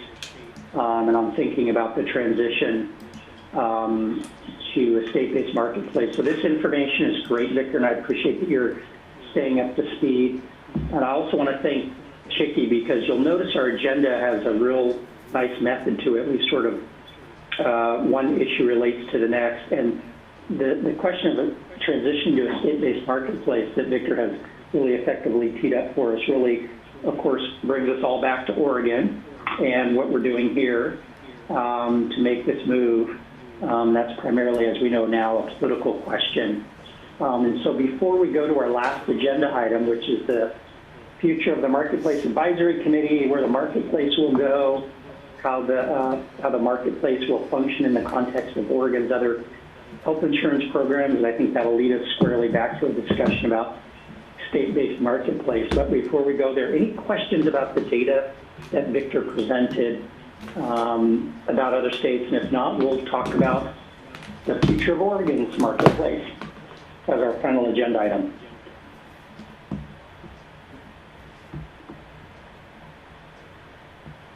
Okay, so let's do this, Chicky. Let's have you and Jeremy go. Let's talk about the future of Oregon's marketplace, as I mentioned. And then if people have questions about the relationship between that and our support for a state-based marketplace, I think that's a good use of the last 20 minutes of our time together. So I'll turn it over to you and Jeremy. Thank you, Dan. So in your handouts, everybody, is it's actually a 1 1/4 pager that summarizes the legislative concept to transfer the Oregon Health Insurance Marketplace from DCBS to OHA. So at this point in time, this legislative concept is in drafting phase, and here is in your handouts is a set of high-level information of what's taking place, or rather what's being drafted into that LC. So it's pretty much a general cleanup, or rather a transfer of authority for a variety of different programs that DCBS through the marketplace currently retain. So moving over to OHA, we'd move over the marketplace with outreach and education programs, including maintaining a partner agent program, community partner program, and tribal relations program. We would retain our call center, plan management functions, carrier relations and contracting, as well as a compacted free association premium assistance program. The LC is based on and is very similar to Senate Bill 1 of 2015. It is for background information, Senate Bill 1 of 2015 was the bill that disbanded Cover Oregon and transferred all the exchange authorities from Cover Oregon to the Oregon Health Insurance Marketplace. So some of the high-level changes would be a dental carrier that offers marketplace certified coverage off exchange will be required to pay an assessment equal to the assessment marketplace carriers pay to offer the same coverage. Employer size for purposes of SHOP will be aligned with the definition of small group in the insurance code. The marketplace will have specific authority to establish state special enrollment periods as long as they do not conflict with federal SEPs and are allowed by CMS. So if in the future, for example, if another public health emergency such as COVID-19 and a broader SEP or an exceptional circumstance SEP would be required, as long as CMS allows that through healthcare.gov, then we would be able to do that. Things of specific concern to the committee. So the MAC will become a committee of the Oregon Health Policy Board. The Oregon Health Policy Board is a 9-member citizen board and is the policy-making oversight body for the Oregon Health Authority and its departmental divisions. Another one that would change is it would help us stagger the terms for Marketplace Advisory Committee members, which I know is something that we've been talking about throughout the last few years. We are especially concerned that once a committee member's term is up, that we would lose the knowledge and the transfer of it if everybody all starts at the same time and ends at the same time. So hopefully this would be a solution for that. And then lastly, the Marketplace's Advisory Committee's annual legislative report will become optional. This change results from the fact that the MAC and the Marketplace currently submit substantially similar reports. And this would allow the committee's report to stand out and be less routine, or would allow for a combined report if that is the direction we would like to move forward with. So let me pause there and see if Jeremy or Andrew have any other items they would like to flag as well. This is Jeremy. I just not specific to what's in the bill. I mean, I guess I will have some of that. So I think we're trying to really keep this as streamlined, as straightforward, and as few substantive changes in terms of changing policy around the marketplace as possible. Chicky outlined a few of those things, and those are frankly tech cleanup issues for the most part. They really aren't related to specifically to the move of the marketplace to OHA, with the exception of moving the advisory committee under the policy board, which the policy board has a number of different committees under it. So we're trying to keep this as clean as possible. The idea would be, we're still early in the process, so this is still a concept. We don't have a bill back yet for folks to take a look at. Still needs to work its way through the rest of the governor's office process and the legislative process. So I mean, we're talking a year out from a bill being passed, and so you guys are kind of getting the first preview, I guess, of this. This is our first of many conversations with stakeholders around this concept. The idea of moving over to OHA is that it would move over, the marketplace team would move over as basically a full team not being dismantled anyway. Once things, over a period of time, certainly the director would be able to reorganize like PACCAP or any part of the agency. But we think it's important that during the initial transition, first couple of years, that can only come over kind of as a full unit and have as little disruption as possible. And then finally, we are starting to talk about basically a project plan.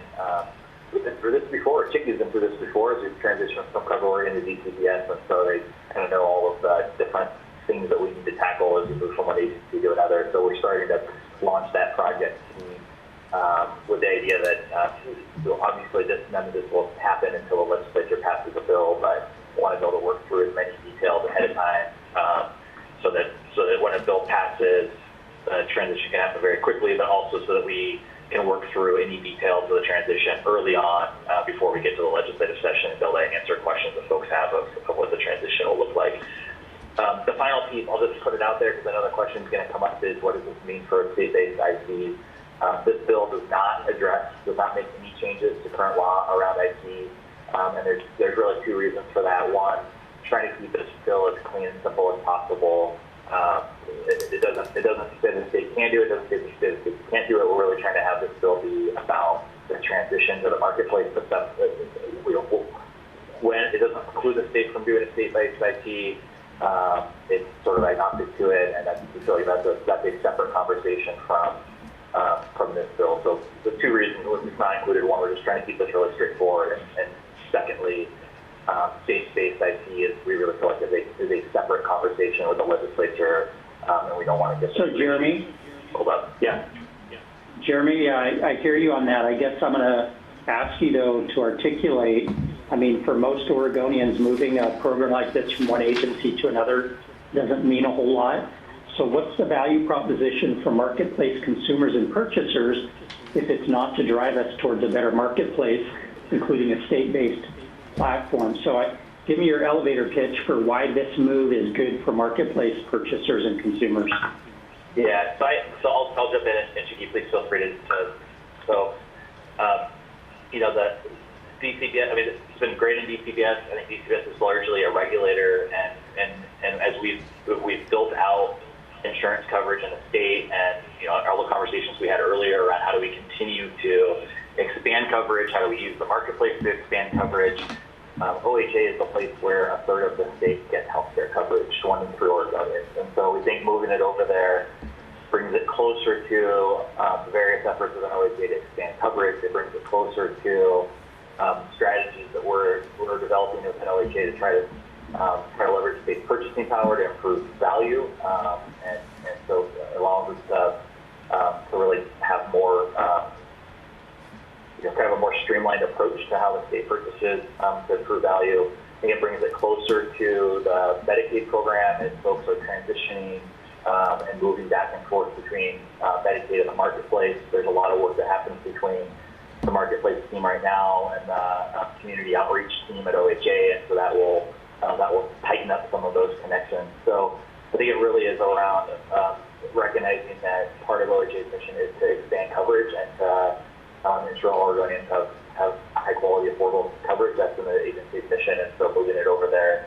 really, I think, recognizes that it brings it closer to other programs, but also recognize that the marketplace is a tool for driving value, and that helps us and we really want to make sure it's aligned with other state efforts to also improve value. Okay, other questions from, I'm wishing Jim Hauser had his microphone working. I know he's probably got some thoughts on this, but I'm just open up the floor. We have about 10 minutes left. This won't be the last time we talk about this. This is really Chickie and I wanted to give everybody an early look. This is going to circulate with legislators quickly, and some of us may even be asked about our opinion. So I wanted people to understand that this is happening behind the scenes and prepare for us to sort of weigh in on this. So we probably will ask you, Jeremy, Chickie, and Andrew, to keep us updated on this and certainly put it on our next meeting agenda and let us know what progress has been made. But I just wanted to give an early opportunity for people on the advisory committee to see this is happening and to ask any early questions you might have. I know some of you are just hearing about this for the first time. Hey, this is Numi. Can I ask a quick question? Of course. Yeah, it's like this kind of, your question, Ken, kind of went to the same thing, but where is this initiative coming from? Is this a push from the governor's office, or was this something that the marketplace leadership came up with independently? Yumi, this is Chicky. So this would be a direction that both the governor's office, actually the three of us, so it's the governor's office, DCBS, and OHA have been talking about for the last couple of months.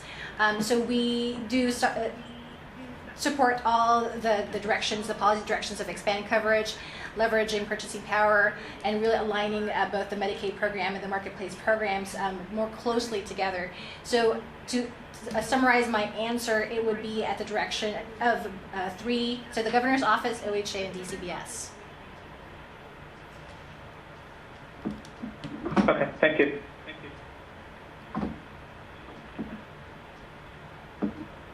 Other comments? We have a few minutes left, and again, this won't be the last time we talk about this, but I want to give time for questions, for input. Jeremy has set out a really clear vision for this bill. It'll evolve over time, I'm sure. Jeremy, you know, you've been through this process. It won't end up like it starts out, but it's a strong vision to begin with.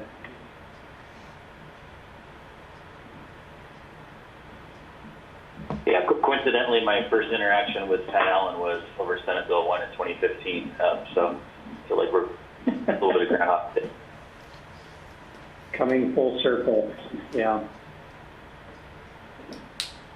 I do think, you know, in the absence of other questions from committee members, I will just tee up, and Jeremy and Chicky know this. I do think moving the marketplace, I think that's probably going to be fine. It probably makes sense. OHA has a great track record. As Jeremy noted, this does put the marketplace next to some other coverage programs for state employees, Medicaid, et cetera. So conceptually, it makes sense. What I'm going to be looking for individually and on behalf of my organization is how does this move allow us to advance the work of the marketplace? How does it allow us to make the transition to a state-based marketplace, to continue to expand coverage, to finally maybe play a larger role in the affordability issue, which was part of our original charter. I think we saw great presentations today about the stability of the marketplace. Thank you to Chicky and Katie and Cable and others. We're in a good spot. So the question now is how do we get to an even better spot? We know the marketplace isn't going to crash and burn. We know carriers are participating and competing, but we know that healthcare is not affordable, and we know that there's a long way for us to go. So the question that I'm going to be looking at in the coming months is how does this move advance the work of the marketplace on behalf of Oregonians, and how does what's the value it delivers to all of us in terms of choice, affordability, quality, all the things that we want out of the marketplace coverage options. So I'll get off my soapbox and leave it there. And I love Jim Hauser's comment. I think that's probably spot on. So Dan, Shannon. Shannon, go ahead, please. Yeah, jump in. Thank you. Can you guys hear me? Yes. Okay, excellent.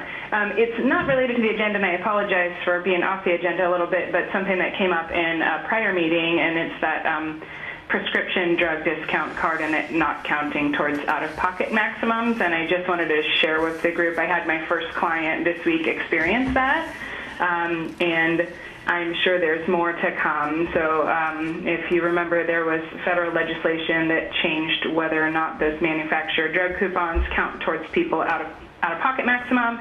And in my experience, my consumers who have really high-need prescriptions use those to then get to their out-of-pocket maximum. Once they've hit their out-of-pocket max, the insurance carrier picks up 100%. The client knew it was coming, but still a shock when they had $1,500 this month for their prescription and then $2,500 next month until they hit that out-of-pocket max. So I just wanted to, we had wondered whether or not it was actually going to be countable by the carriers and if consumers would actually experience that, and it's happening. So I just wanted to share that. That's all. Thank you. Sharon. Thank you. I appreciate it. Other comments, questions unrelated to the agenda is fine. We're just headed towards wrapping up, and I want to make sure if anybody else has an issue to raise for today or for a future discussion, please let us know. Ken has a question. Dan? Yeah, go for it, Ken. Can you hear me? Yes. Chicky, I'm wondering if, or really anybody, if you've seen any data on the states that have done special enrollment periods and how much of the folks that have enrolled have not had qualifying events. I've seen data from Washington. I think they picked up about 22,000 people, and about a third of them they believe were coming from uninsured. But I'm wondering if you've seen any data from any other states. Ken, yes, we have seen some data from those states that had the broader SEP as it related to COVID-19 pandemic. I believe some of them are not available yet for public release. So let me just check on a couple of those states to see if we are able to share their data, and happy to follow up offline, or rather in an email to the committee about COVID-19's SEP numbers that are not necessarily related to qualifying life events. So we'll see if we can find that information. Good. Because we may be in a situation again where we want, where the country, we need to look at it, but I think we need to understand is it bringing in a significant amount of people to justify the effort versus just getting people enrolled under qualifying events. And I don't know that there's been good information on that. I believe it's. I believe there's a lot. There's a few states who are still their SEPs are still ongoing. So I would imagine, in terms of timeline, that we would get a better grasp of their data come August. So hopefully we'll have something for you sooner than the October meeting. If not, we'll have it for the October meeting. Thank you. Thank you, Ken. Hi, this is Sean. I have one more question about the combining of the DCBS or the marketplace into OHA's role. Yeah. Is that going to affect the staffing level for outreach teams? The regional outreach coordinators that are assigned to each region right now, there's 2 in each region. I was wondering if that, since the budgets are going to be combined and there's a downward pressure on all state budgets right now, is that going to result in have as many people doing outreach for both these programs in rural areas, for instance? I could see that being a consequence of this decision if we go this path, is that the funding pressure will be combined on both agencies rather than having as much time to devote to both marketplace and OHP promotion. So Sean, to reiterate what Jeremy was saying, at this point in time, the legislative concept transfers the marketplace as a complete unit. So our existing permanent positions is proposed to remain the same. I can't speak to the future in terms of future plans in terms of integration and or budget cuts, but at this time the legislative concept proposes that we retain the same staffing level for the marketplace. Yeah, and this is Jeremy. I would just say, just going through this budget cut exercise is the marketplace would be moving over with its other funds, which means it's basically fee funded, not general fund funded. So that protects it largely from state budget cuts, because if you cut it doesn't save the state general fund if you have any cuts, and the program would move over with all of those funds and fees, segregated into their own account, just like they are today, distinct from the rest of other parts of the OHA budget.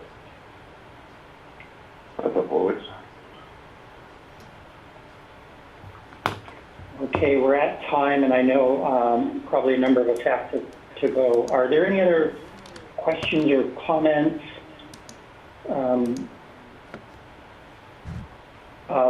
If not, we'll close with time for public comment. So we'll open the floor now. If there's anybody that's on the phone and would like to comment, please jump in, and we'll pause for a minute to let people get off of mute.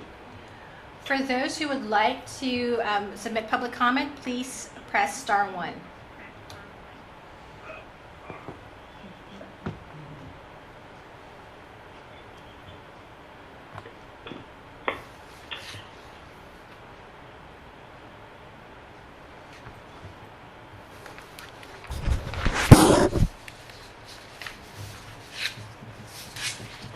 We actually did sort of have, oh, go ahead.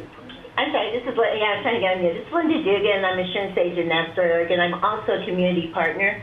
So I do insurance through the marketplace and I do the Oregon Health Plan through the portal. I'm certified as a community partner. And so when the two combine, I think just being cautious as to how that moves forward. Since I'm doing both sides, I can kind of see how both sides work and how sometimes the agents and the community partners, a lot of times they work together wonderfully. Other times there's a little bit of a competition. And I've been doing this since 2014, so 6-7 years. So just anyway, kind of a heads up. As the two departments move together, what it's like to be out here in the field, I guess, is my only comment. Thank you for bringing that. Actually, we appreciate that perspective, and absolutely one of the things we've got to think about is how those two programs function side by side. So there's going to be a lot more discussion on the issue that you raised. And thank you for joining us today. Okay, thank you. Yeah.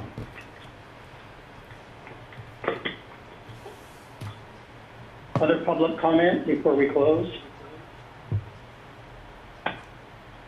I just want to note between that last comment and between Lindsay from Project Access Now earlier, we actually had 2 public commenters today, which was fabulous.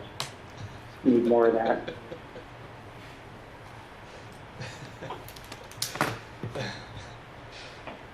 Okay. If not, Chicky, you don't see anybody online. We don't hear anybody on the phone. We do not see anybody online, so we are ready for closing remarks, Dan. I want to thank you for a really, really strong agenda. We moved through it pretty darn quickly, but it was good. We got good updates. We teed up a good discussion around the future of the marketplace. And the good news is things are stable. The marketplace is thriving. We're headed in the right direction. We're prepared for a good 2021. The bad news is there's just tremendous uncertainty at the state level and nationally regarding budgets, the future of the Affordable Care Act. A lot will depend upon the election, but we've got a good team of people here, and I appreciate everybody's participation today. Chicky, any final comments from you? Yes, actually. So the next meeting will be October 8th. That is a Thursday. There is a hold on your calendars for 11 a.m. to 3 p.m. I will be reaching out to you all individually in terms of possibly rescheduling that, planning for another all-virtual meeting just in case things don't die down as we would like them to be. Additional follow-up items, minutes from today's meeting will be emailed to you within the next couple of weeks for your review.